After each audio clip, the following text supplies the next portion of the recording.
사도신경 고백하시면서 신령과 진정으로 예배드리겠습니다. 전능하사 천지를 만드신 하나님 아버지를 내가 믿사오며 그 외아들 우리 주 예수 그리스도를 믿사오니 이는 성령으로 잉태하사 동정녀 마리아에게 나시고 본디오 빌라도에게 고난을 받으사 십자가에 못 박혀 죽으시고 장사한 지 사흘 만에 죽은 자 가운데서 다시 살아나시며 하늘에 오르사 전능하신 하나님 우편에 앉아 계시다가 저리로서 산 자와 죽은 자를 심판하러 오시리라.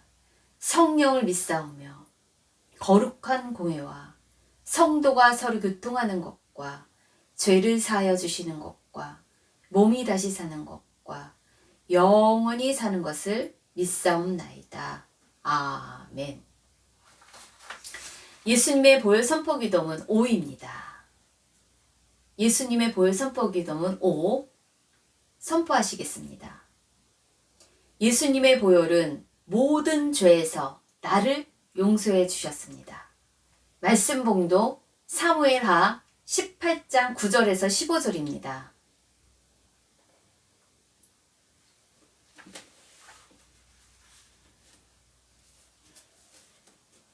제가 읽겠습니다.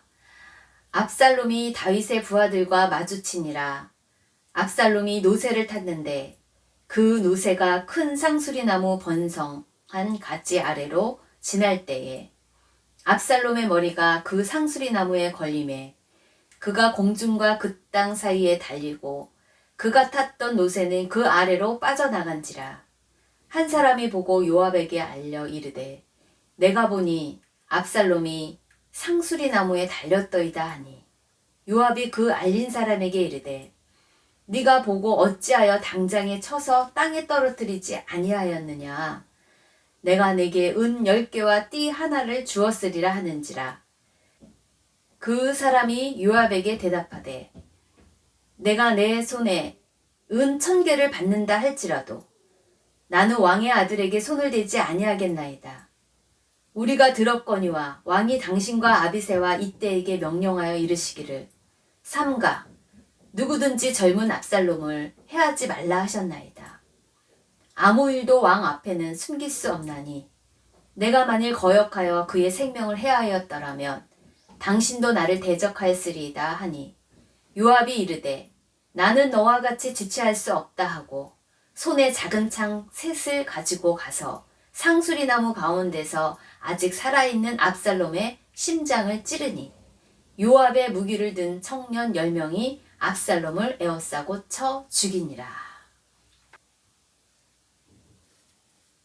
말씀 제목은 아버지와 자녀의 언약적 관계입니다. 하나님 아버지께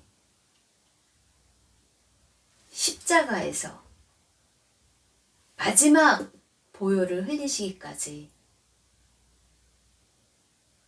못 박히신 그 독생자 예수님의 부르짖음이 나의 하나님, 나의 하나님, 나의 아버지, 아버지, 어찌하여 나를 버리셨나이까?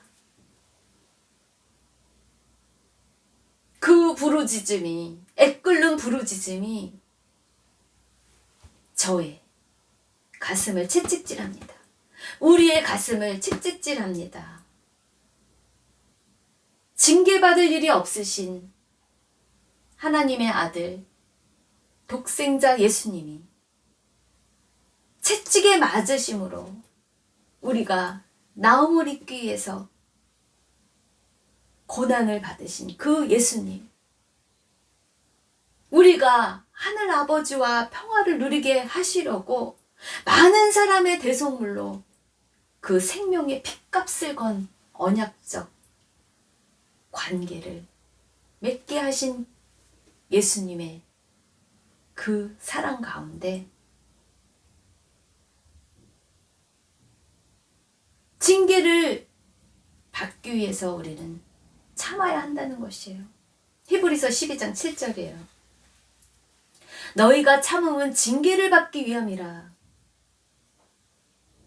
하나님이 아들과 같이 너희를 대우하시나니 우리를 자녀 삼고자 영접하는 자 그 이름을 믿는 자들에게는 하나님의 자녀가 된 권세를 주고자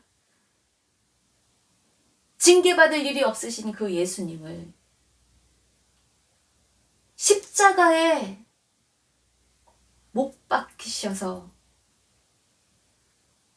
보배로운 피를 흘림으로 인해서 우리가 죄 없도록 하시는 그 큰 아버지의 계획이 성취됨을 봅니다. 믿습니다. 너희가 참음은 징계를 받기 위함이라. 하나님이 아들과 같이 너희를 대우하시나니 어찌 아버지가 징계하지 않는 아들이 있으리요. 히브리서 12장 6절입니다. 주께서 그 사랑하시는 자를 징계하신다는 거예요. 징계가 없으면 사생자라는 거예요. 잘못한 것이 있으면 하나님 아버지와의 막힌담, 그 동의서에서 먼 것 같이 그 죄악으로 인해서 가깝게 나가지 못하는 그 막힌담을 허물어뜨리기 위해서 징계, 고난을 받는 것은 아들이기 때문에, 자녀이기 때문에 다 받는다는 것이에요. 그가 받아들이시는 아들마다 채찍질 하심이라. 징계를 받을 때 그 십자가 고난을 참으신 그 예수님처럼 언약을 그 몸으로, 그 피의 값으로, 죽으심으로 3일 만에 다시 부활하심으로 우리도 부활 소망을 갖고 다시 하나님과 회복되기 위해서 부모와 자녀된 그 관계를 평화롭게 맺기 위해서 징계받는 것을 우리는 오히려 감사해야 한다는 것입니다. 아버지 다윗과 아들 압살롬, 이 부자 간의 관계가 깨어진 원인은 무엇일까요? 바로 아버지 다윗이 아들 압살롬이 잘못한 것에 대해서 징계가 없었기 때문이에요. 히브리서 12장 8절이에요. 징계는 다 받는 것이거늘 너희에게 없으면 사생자여 친아들이 아니니라. 친아들이 아닌 것처럼 아버지로서 다윗은 나 몰라라고 합니다. 모른 척합니다. 악을 악하다고 교정하지 않습니다. 훈계하지 않습니다. 또 우리 육신의 아버지가 우리를 징계하여도 공경하였거든 하물며 모든 영의 아버지께 더욱 복종하며 살려 하지 않겠느냐. 주님의 교양과 훈계로 징계받지 않은 다윗의 아들들의 결국은 서로서로의 칼부림으로 죽음에 이르릅니다. 형제들의 칼부림의 그 근원, 그 뿌리는 어디서부터인가요? 사무엘하 13장 1절이에요. 다윗의 아들 압살롬에게 아름다운 누이 다말이라고 하는 그 아름다운 누이가 있었습니다. 다른 아들 암놈이, 이복 형제인 암놈이 그를 사랑하나 그는 처녀이므로 어찌할 수 없는 줄을 알고 암놈이 그의 누이 다말 때문에 우라로 말미암아 병이 듭니다. 다말에게 아프다는 명목으로 암논은 빵을 만들어 자기 침실로 가져오게 합니다. 빵을 만들러 그의 침실로 가져오게 하여 다말은 암논의 침실로 빵을 만들어 가져갑니다. 빵을 만들어 침실로 가져온 그 다말을 억지로 암논이 취합니다. 다말을 범합니다. 암논이 다말을 범하는 사건이 있습니다. 이처럼 압살롬의 누이를 강간한 이복 형제 암논에 대해 복수의 칼을 갈며 언젠가는 죽이리라 하는 결심을 하고 압살롬은 치밀하게 다말을 강간한 그 암논에 대해 복수의 칼을 갑니다. 치밀하게 계획을 합니다. 그럼 암논이 다말을 욕되게 한 날, 강간한 날, 이때 아버지 다윗은 바로 그때 왜 징계를 하지 않았을까요? 아버지로서 직무유기겠죠. 히브리서 12장 4절에요. 죄와 싸우되 피 흘리기까지 그 죄악과 그 죄의 고리를 끊어내어 싸워야 했었는데 그것을 끊어내지 못했다는 것이에요. 다윗이 자기의 죄악을 하나님 앞에서 정직하게 애통해하며 회개하였습니다. 사무엘하 12장 10절에 죄를 지은 다윗에게 하나님이 말씀하십니다. 나를 업신여기고 햇사람 우리아의 아내를 빼앗아 네 아내로 삼았은즉 징계할 것이다. 첫 번째, 칼이 네 집에서 영원토록 떠나지 아니하리라. 뿌린 대로 거두게 하시는 하나님의 법칙. 두 번째, 네 눈 앞에서 네 아내를 빼앗아 네 이웃들에게 주리니 그 사람들이 네 아내들과 더불어 백주에 동침한다는 것이. 너는 은밀히 간음과 살인죄를 지었으나 나는 온 이스라엘 앞에서 백주에 이 일을 행할 것이라고. 다 알게 할 것이라고. 다윗의 이러한 죄악의 후유증으로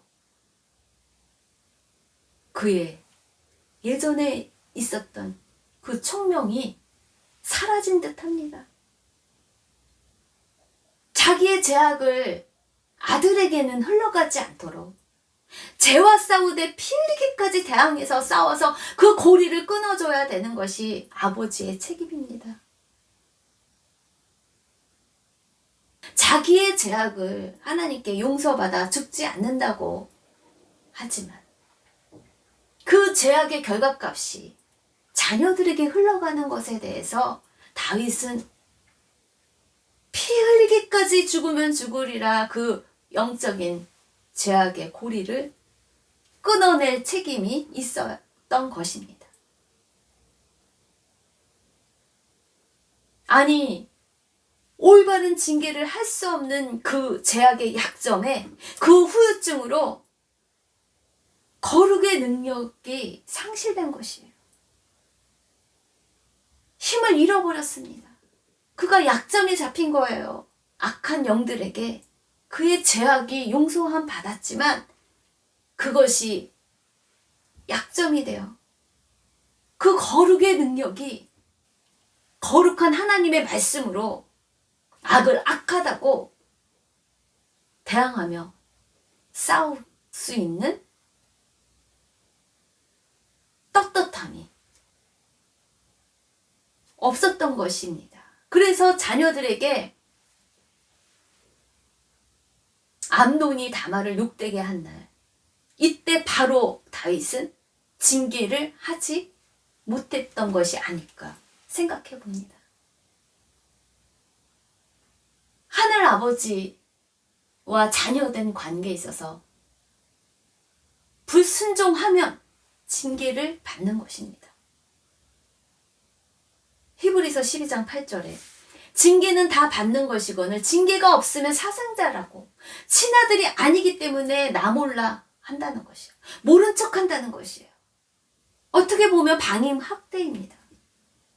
알고도 모른 척 바늘도둑이 소도둑 되도록 그 죄를 키우는 것이에요. 허용하는 것이에요. 다윗의 그 죄악의 후유증으로 그가 결국은 자녀들의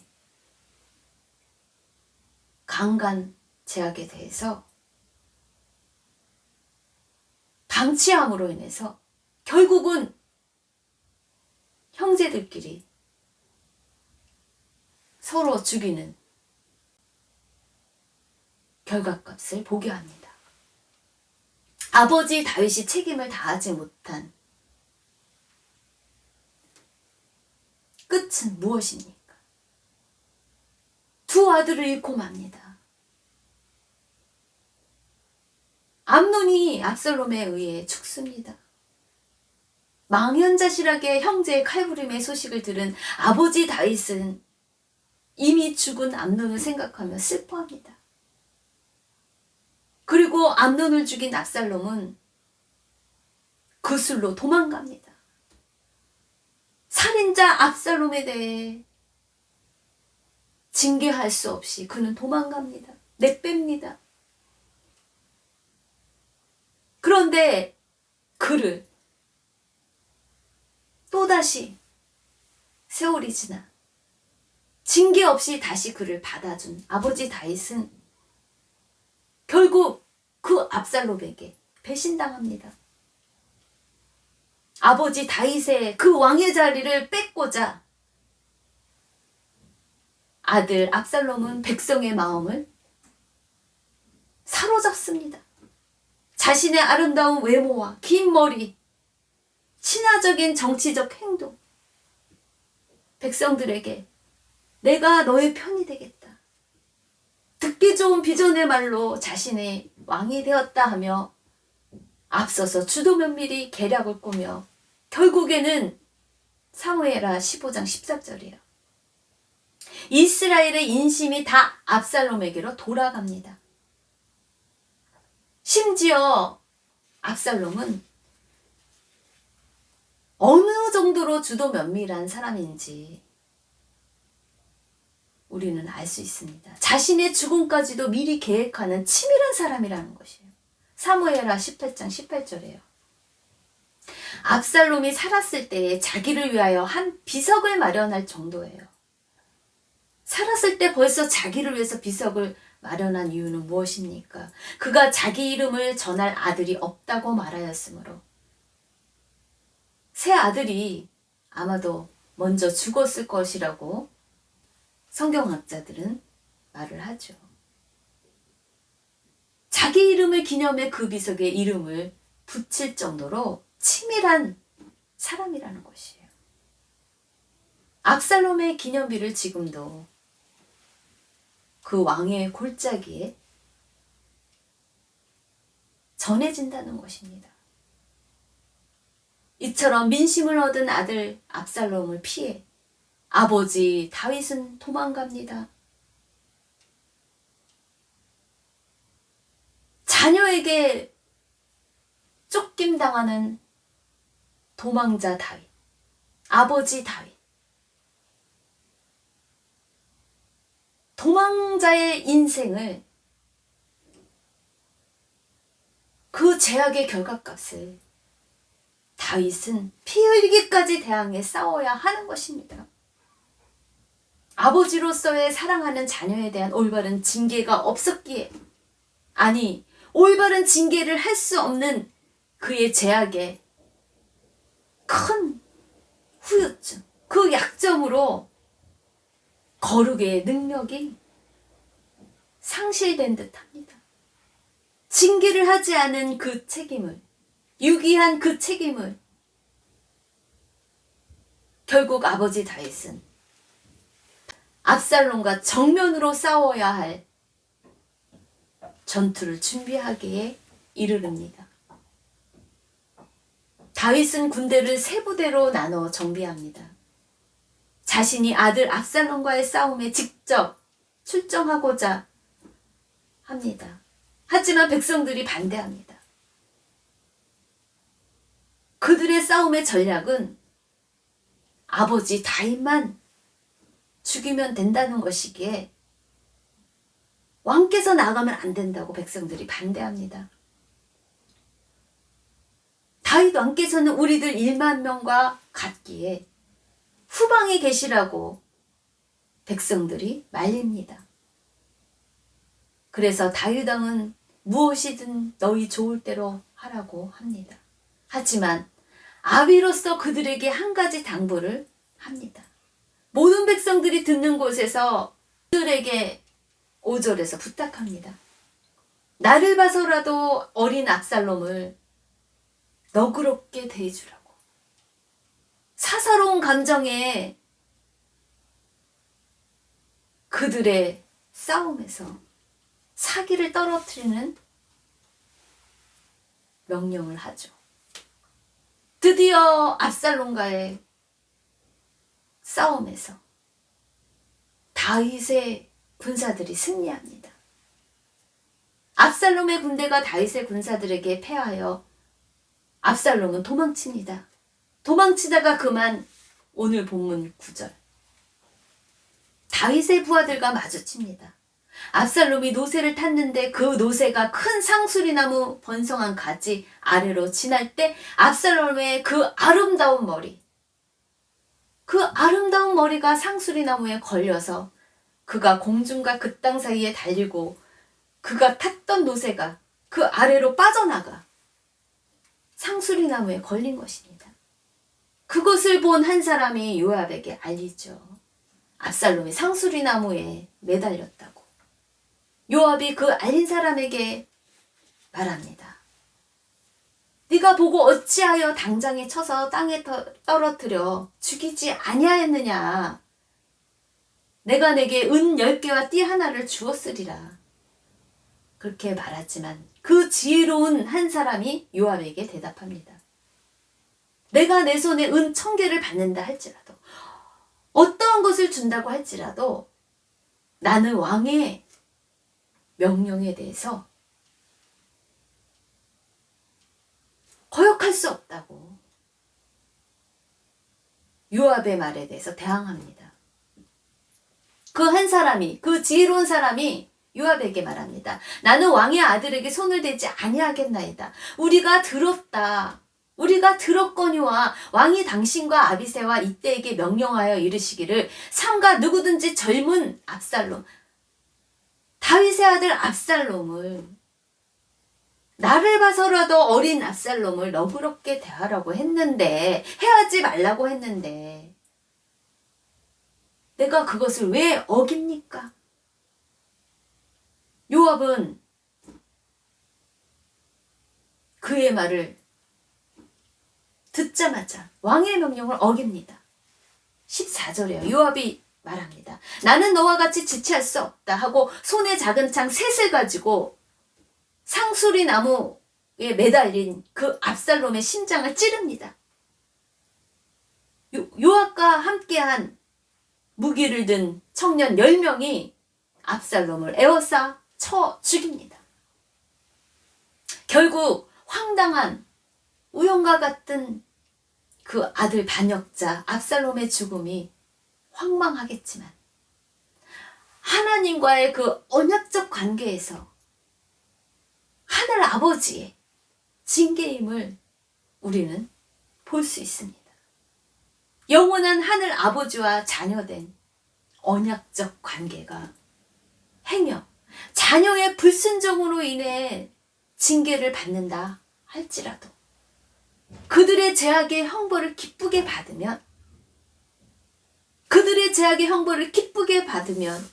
천부여 의지 없어서 항복하고 손들고 자수하면 그 언약적 관계를 기억하시며 하나님 아버지와 자녀로서의 그 끊어진 관계가 연결되어지는 그 시작점이, 그 기억하심이, 그 언약을 기억하심이 있겠다는 것을 레위기 26장 42절에서 말씀합니다. 내가 야곱과 맺은 내 언약과 이삭과 맺은 내 언약을 기억하며 아브라함과 맺은 내 언약을 기억하고 그 땅을 기억하리라고 영원한 아버지께서 말씀하십니다. 결론 적용 나눔입니다. 부모가 자녀에 대해 올바른 징계와 교정이 없어 부모로서 책임질 엄중한 대가가 무엇입니까? 부모로서 올바른 징계와 교정이 없어서 짊어질 대가가 있다는 것을 다윗과 압살롬의 부자관계를 통해서 우리는 보지 않습니까? 거룩이 능력입니다. 말씀과 기도로 거룩할 수 있습니다.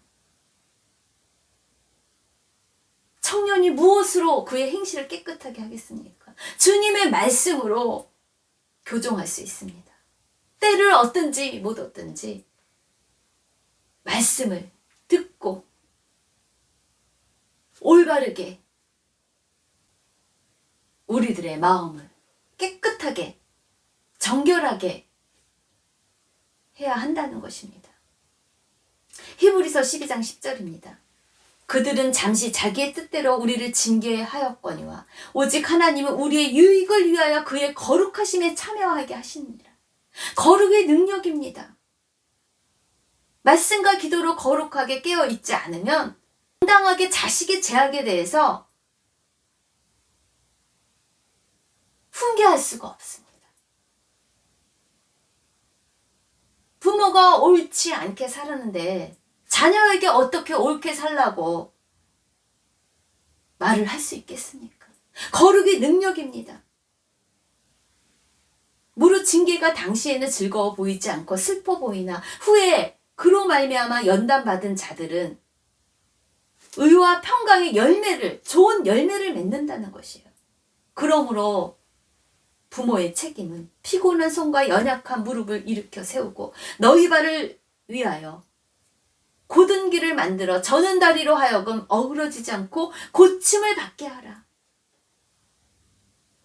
여러 세대 간에 있는 그 죄악들의 고리를 죄와 싸우되 피 흘리기까지 죽으면 죽으리라 하고 대항해 싸워 거룩이 능력이 되어 악을 악하다고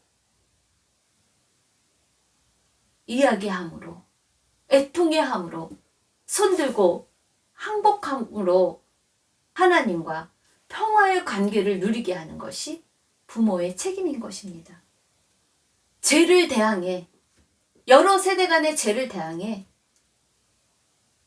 그 흐름을 그 영광의 고리를 끊어줘야 하는 것이 우리 부모로서의 책임인 것을 깨닫습니다. 봉헌하시겠습니다. 영원한 아버지, 하나님 아버지, 아버지라고 저희들이 부를 수 있어서 얼마나 감사한지요. 육신의 부모가 우리를 버릴지라도 영원한 하나님 아버지는 우리와 늘 함께 있음을 믿기에 영광과 찬양을 올려드립니다. 육신의 부모가 설령 지금 함께하지 못한다 할지라도 영원한 하나님 아버지가 함께 하심으로 저희들 영원한 생명에까지 거하게 하시는 축복을 주신 은혜에 너무나도 감사합니다. 거룩이 능력임을 저희들이 보았습니다. 말씀과 기도로 저희들이 거룩하여서 하나님과 늘 평화와 하나님과 늘 자녀된 교제가 날마다 새롭게 아름답게 가꾸어지도록 축복하여 주시옵소서. 아름다운 5월의 계절 저에게 주신 관계들이 아름답게 열매 맺고 가꾸어지도록 축복하실 주 예수님의 이름으로 기도합니다. 지금은 우리 주 예수 그리스도의 은혜와 하나님 아버지의 그 크신 사랑과 성령님의 내주 교통하심이 하나님의 백성, 자녀들에게 함께 있게 간절히 축원드립니다. 아멘.